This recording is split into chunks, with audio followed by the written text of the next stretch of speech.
Vous êtes à l'écoute de Radio Bambin, un concept audio thématiquement mensuel qui s'adresse aux enfants et aux parents ou aux adultes qui en ont la charge.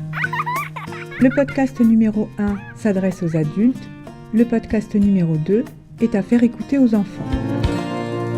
Le thème de ce mois-ci s'intitule « Le corps du petit être parlant ».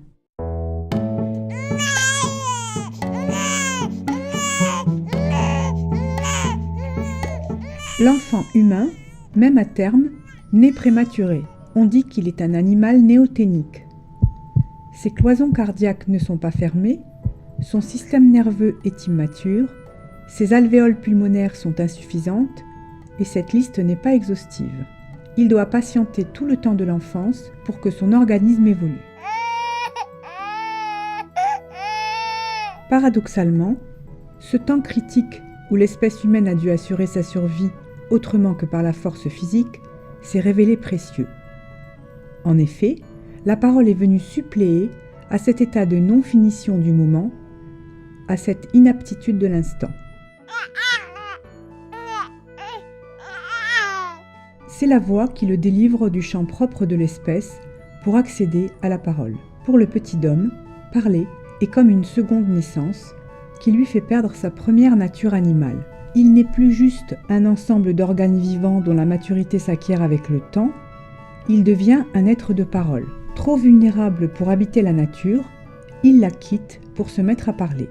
Il acquiert le pouvoir des mots qui peuvent rendre présent ce qui appartient au passé et anticiper ce qui ne s'est pas encore passé. Il accède ainsi à un imaginaire, à une fiction, qu'il va se créer au fur et à mesure que se constitue son histoire personnelle, grâce au flot de paroles partagées et échangées avec les autres.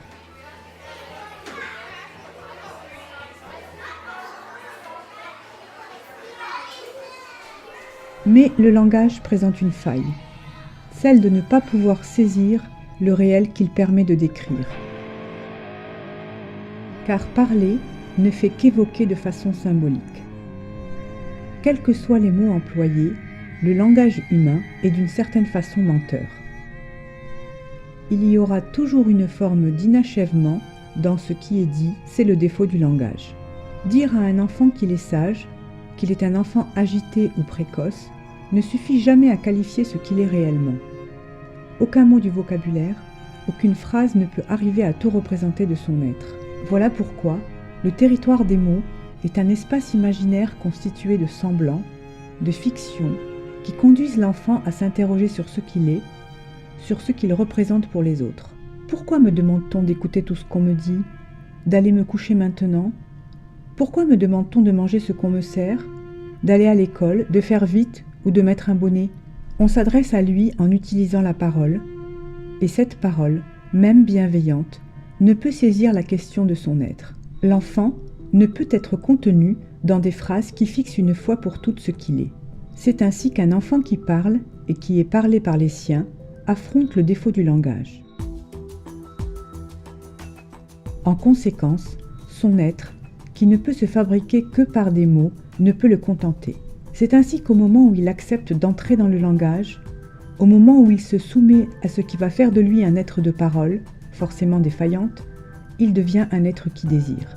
Il s'adresse à ses proches, il attire l'attention pour qu'on lui parle et qu'on parle de lui.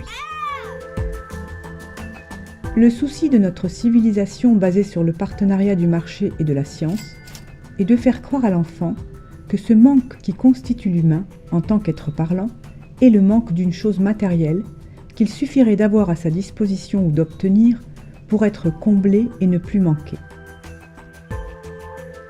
C'est alors que la confusion s'installe, l'enfant se met à y croire, il se met à croire que son manque à être est un manque à avoir. Il se met à demander et à demander encore quelque chose qui l'apaiserait. Mais une fois obtenue ou possédée, celle-ci perd de son intérêt et ne l'apaise en rien. Le rapport à la chose matérielle prend dans ce cas la forme d'une réponse à ce manque qui laisse l'enfant enfermé avec ce qu'il perçoit comme une privation, alors que ce manque qui le constitue, qui vient du fait d'habiter le langage, est bien au contraire ce qui fait émerger le champ du désir.